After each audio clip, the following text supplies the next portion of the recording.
Hey there, Floss Tube, coming to you for episode number 18 on Saturday, March 21st, 2020. I hope you guys are doing well. I am looking forward to spending a bit of time with you today. It's been a week since my last Floss Tube, and I have missed you. I will let you know that I don't have too terribly much to share with you, but I did want to make an appearance and say hey and check in and spend some Saturday morning time with you.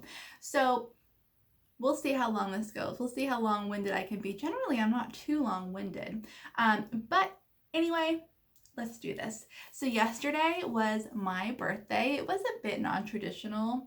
Kind of goes without saying, I'm sure. Normally we're going out to dinner. We try to do some exploring locally. We'll head to Washington, D.C., you know, just get out and do something extra special. And that wasn't the case this year. Doesn't mean it wasn't an extra special birthday. We had a great day. We had a cookout, some champagne. We watched movies. I got to chat with friends online, talk to my parents, did some stitching. It was a really, really wonderful and calm day. Just not quite how I pictured it in my head, but great nonetheless.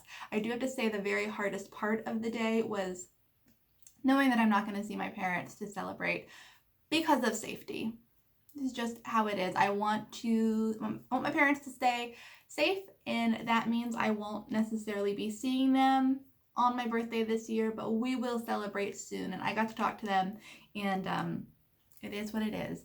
You guys really, really, really came through on the social media. You made me feel so loved. I was like truly blown away by how many messages I received just saying happy birthday, and how many, I don't know, I was just blown away by, I just said that, how much time you guys took out of your days to send me a message to make my day a little brighter. I really, really appreciate it, and you made me feel super, super loved.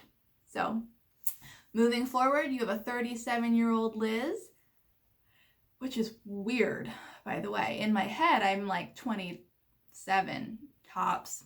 Nope, I'm 37. It's all right. This is going to be another fabulous year, I feel. 36 was pretty darn good, and I think this one's going to be pretty magical as well. So we'll just wait and see. Anyway, I'm just going to dive into the randomness that I have. It's stitching related, and then there's some random stuff too. So let's just do it. I shared on social media sometime over the last week that when I was with my mom last week, she shared with me some of her thread gatherer haul. I know in one of my previous videos we talked about Madelyn's, what was that?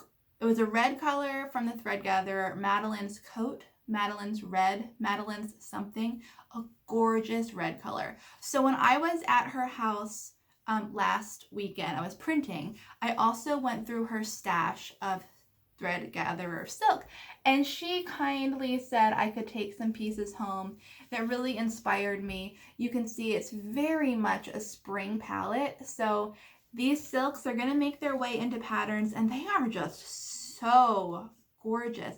I love the slight variegation in the threads, and I am sorry that I don't think it's going to be showing up very well. I wish I could get it to look better, or hey, at least in focus, that'd be a win too. But all of these colors, although they look overall very solid, there is slight variegation, and I'd be very curious to see how it stitches out, much like that Madison's coat. Oh gosh, I wish I knew what that color was called. That also looks very one color, but as you stitch it out, boy, is it not. So these colors are just really, really lovely. Ooh, where's my camera? Turns out I'm not going to get it to focus for you, but there you can kind of see some color variations in that green in particular. I think they'll just be lovely for spring, so I'm excited to work with these. Now, I did grab a couple of the thread gatherers highly variegated, more than this, threads from Mom, because I had never worked with these. Now, this is a skein that I have already bobbinated because I wanted to use part of it. But if you're wondering what highly variegated means in my book, it looks something like this. Like, this is highly variegated. You have green, blue, reds, browns, like there's a lot of color change in there. And I never stitched with this before, so I did grab this color. It is called Dickens Christmas. And I stitched it out a little bit just out of curiosity, and I showed this process on Instagram. But you can kind of see what it looks like.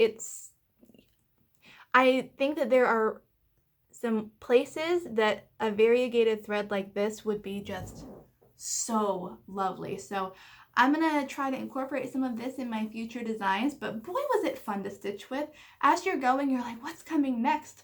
And it feels so weird to like draw your needle through the linen and see all those colors. You're like, oh, blue, red, purple, like where are you gonna stop? It's a fun little game.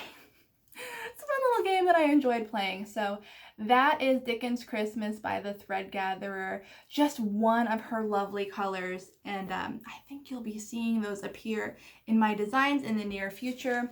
They're just so gorgeous. I almost hate to even unspool them, but you gotta do it, obviously. I did order myself a new plastic box for organizing all of my Thread Gatherer threads. Got a little more time on my hands than normal, which is kind of true and not true.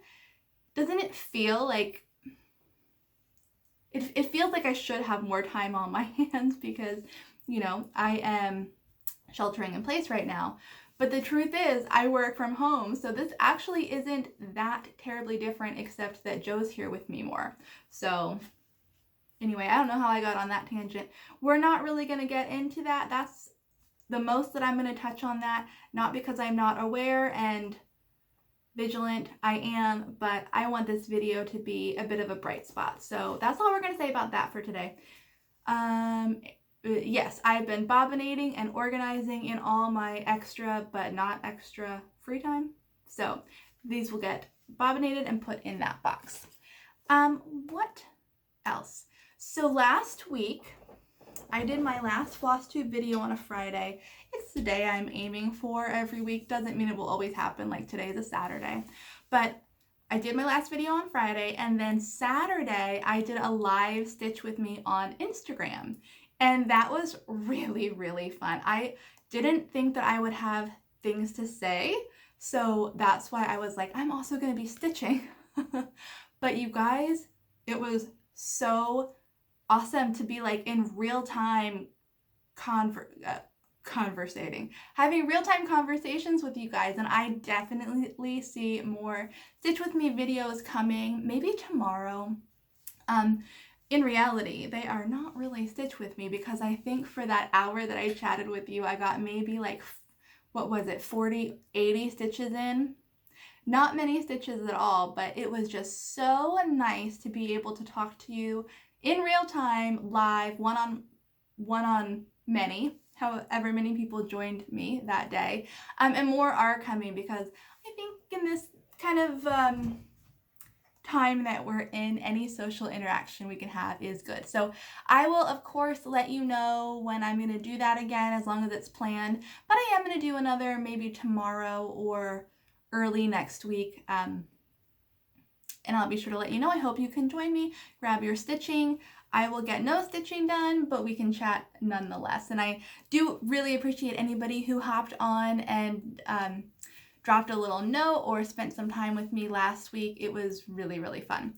And then as far as stitching goes, I had a finish, which I am sadly not going to be showing you right now because it is going to be a release in May. Now, in my last Floss Tube video, Floss Tube number 17, I said that I am going to be sharing more of my process with you because it's such a big part of what I love and how I spend my time, and it has always upset me that I haven't been able to share my whips with you.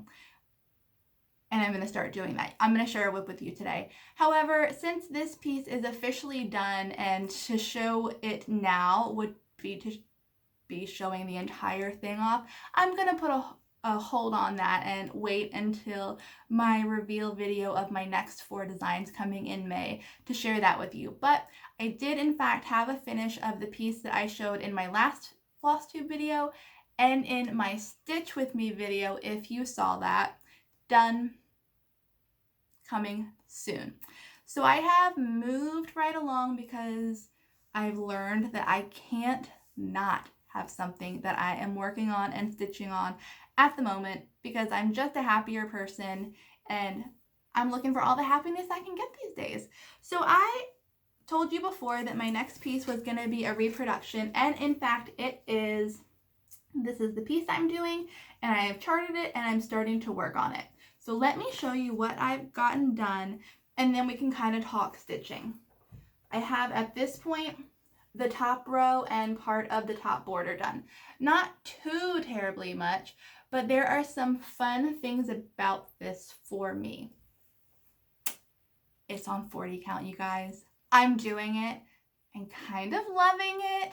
It's not as bad as I thought. It kind of feels natural. My needle kind of flows to all of the right spots. So 40 count has been conquered. I don't know if you can call this much conquered, but it's happening. I'm doing it. I'm loving it. The hardest part, and it's not even that hard, it's just an adjustment, is the fact that you do use only one thread when you're stitching on 40 count.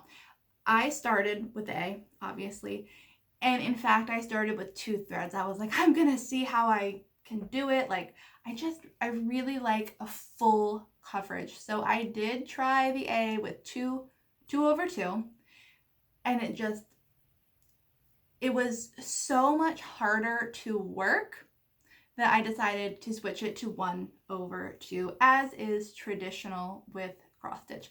Now I am all for like making up your own rules, doing what you want, enjoying, you know, making it your own, but in this case 1 over 2 is the way to go on this 40 count for sure. So it is stitching really nicely, really quickly. The linen is also something that I am adjusting to. So this is the 40 count. Shoot, I forget what it's called. It's the 40 count from R&R that I bought at Market because I just had to buy something from R&R. Again, I had never stitched on 40 count before when I purchased the full yard from R&R Reproductions. I just loved it so much. Felt like I needed to buy something, and I did it. Thankfully, turns out 40 count is a-okay. So this is a 40 count R&R, but it is quite different than anything I've ever stitched on before. It's very thick. It's a very dense, lovely, thick fabric, and I'm not used to that. So I stitch in hand. So the thickness affects me in a couple different ways. Like when I'm working at the end, there's a lot that I have to hold here, which is fine. It's all completely fine. I am loving this very much, and I will stitch the whole thing and many future projects on this linen. It's just an adjustment that I didn't think I would need to make, or kind of an aspect that I didn't think would come into play.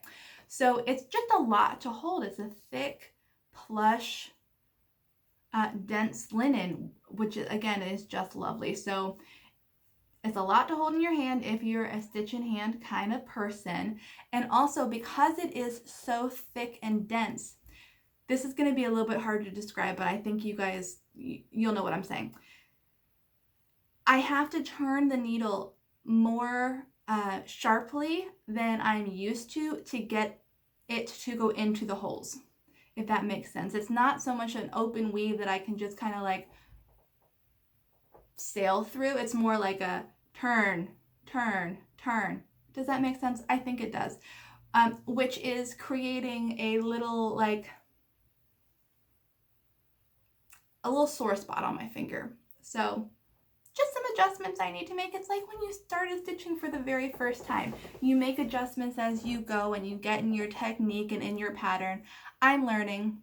I'm certainly not getting a thimble. That would be a bit bulky, I think, but I'm learning as I go. I am so looking forward to continue working on this piece. There's something about the miniature size and the small, sweet portions of everything on 40 count that I'm loving. It's funny because my friend Steph, you guys all know Steph and Pam, Just Keep Stitching, also is stitching on 40 count for the very first time and loving it. And she, started a little bit before me, and I was like, ooh, okay, I'm gonna do it too. She loves it. She says she loves it. Everybody who tries it says they love it. And it turns out I love it too. So I feel like the more time that I'm sheltered in place, the more likelihood there is that I start placing more orders for 40 count, which is not a bad thing, really. I've been trying to place some orders with some brick and mortar shops to just kind of keep them going, brick and mortar and online shops. I've just been trying to place a few more orders, so it's a good excuse to do that a little more. So anyway, that is my stitching. I suspect that it will take me probably a week to get this done, if I had to guess. So I will keep you posted. Of course, I will be sharing the process with you as I go, but then as I get to the end, I might kind of keep it a bit of a secret just for, I don't know, because I'm figuring this out as I go. I want to share the process with you, but I also don't want to show everything to you, so that when I release my May designs, there is like a little aspect of surprise. Like, you will know how I will have finished something or the last little bit. I don't know. We're going to figure this out together as we go. So let's see. My brief notes over here remind me that I wanted to talk about something I mentioned on that live Instagram video I did last week. It's an idea I had, and I threw it out there. And I thought I'd throw it out here on Floss Tube too, because why not? Let me preface this by saying this person is not going to be me. I don't think that I have the time to do this job well. And I also thought that there may be some people out there who are feeling a little shy, or maybe who want to join Floss Tube but don't know how to do it. I had a little idea. I'm someone who feels very kind of new to this community. New in the sense that I'm always discovering more, and it just, the more I dive into it, the wider it feels in a very, very good way. But being who I am and where I am, I feel like I am perpetually missing deadlines, missing news, missing like things that I actually want to know about. So I thought that it would be really ideal for somebody like me if there was one place to go to get all the cross-stitch news they need. I'm talking like about different shops, different retreats, not just central to one community, but to the entire cross-stitch community. I know that's a big job and probably bigger than I ever realized. And in fact, this might already exist, and if it does, please let me know. This is something I want to know about for sure. But what I'm envisioning is a bit of like a news, like not a news report, but a news report where you can just get all of that pertinent information that you need to know for all the things dealing with this cross-stitch community. Retreat deadlines, like sign up for woodlawn deadlines, like all of the things that people might want to be participating in, joining in, not missing. It would be so wonderful if that was all compiled in one place. And what kind of got me here is I used to watch makeup videos years and years ago, and there was a girl who did like a weekly rundown of like, these are all the things that are new. This is coming out then. You need to know this. And it was just really helpful. And I thought if there was somebody who was looking to join the community, who maybe wanted to be part of things but didn't know how to feel comfortable or where they fit in, maybe this is just a jumping off point. Share the news with us.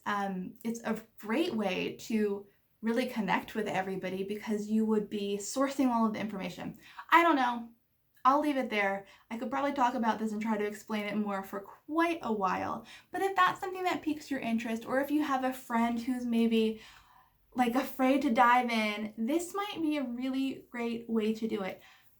It all is spurs from a very selfish place of me not knowing things that I want to know, like deadlines and all the things that I feel like I'm perpetually behind on. I will say this forever. It would be so nice if I had more information about that. So very selfish reason behind that suggestion, but the idea is there. Go with it if you want to go with it. Let me know if you do. If anybody wants to contribute to that idea, I just basically want more people floss tubing. It's such a great thing. So if that gives somebody a jumping off point, there you go. Enjoy. Speaking of deadlines and signups, you guys, I got into StitchCon. It will be my very first retreat ever. I have never done a retreat before. I don't know what to expect. I am so flipping excited. This is going to be amazing. It's like I joined the cross stitch community, cross stitch nation, at a time where like signups had just ended, so I was waitlisted, and I just knew that this was something that I wanted to do. Like, who doesn't want to do StitchCon? I want to do StitchCon. So I'm doing StitchCon. I am going to StitchCon in June. I am so excited. I'm going to get to meet you guys and squeeze you guys and see you in person. You can see how awkward I really am. But I am over the moon excited. This is going to be so fabulous, and I'm looking forward to it already. More on that later for sure. But just a bit of happy news that came my way recently. So I will see you there if you are a StitchCon attendee. Let's see, other than that, I don't really have too much to say. I want to show you one beautiful gift I received from my mom.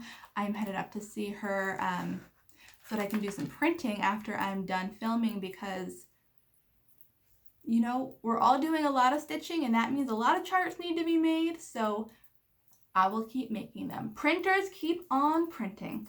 But my mom did gift me the most beautiful vintage necklace that I just had to share with you. Now, you guys know my mom is a needlework designer, but if you follow her on Instagram, you'll also see that she makes gorgeous jewelry using repurposed antique components, not always originally jewelry components, but she transforms them into beautiful pieces of jewelry. And I happen to love, love, love mother of pearl more than anything. And she found these two components and thought of me, and she gifted me this necklace, and I just have to share it with you. You can follow her on Instagram and see more of her work, because she is good. She's so good. And if you like vintage, one-of-a-kind, like things that you are not going to see anywhere else ever, then this is the jewelry for you. So go over to her Instagram page, give a little look-see, but for now, enjoy this eye candy. Let me show you kind of close up what you are looking at. Maybe my black sweater is going to work well. So I, again, like mother of pearl very much. This is a two-stranded necklace. They hang kind of side by side, and it is just so gorgeous. This is a little mother of pearl basket with metal components and flowers on top. This is a little mother of pearl horn with metal flowers on top of that, and they just complement each other so perfectly, and I'm so in love with it that I had to show it to you, because it's just gorgeous. And I love it so much. Thank you, Mom. Again, go check her jewelry out. I just had to do a little brag there, because it's so pretty and she's so good, and it makes me so happy. So that's about it for today. I'm gonna scoot up to Mom's, do that printing. I will be on social media soon with a live Instagram video. I hope you can join me there. And if you want to chat, send me a DM, send me a message, whatever. I'm around. I hope you guys are doing really, really well. Thinking about all of you. and I will be back next Friday with my next Floss Tube video. I'll try to kind of, I don't know, find some more goodies to share with you. Maybe some more 40 count linen. We'll see. Anyway, hope you guys are doing well, and I'll talk to you later. Bye.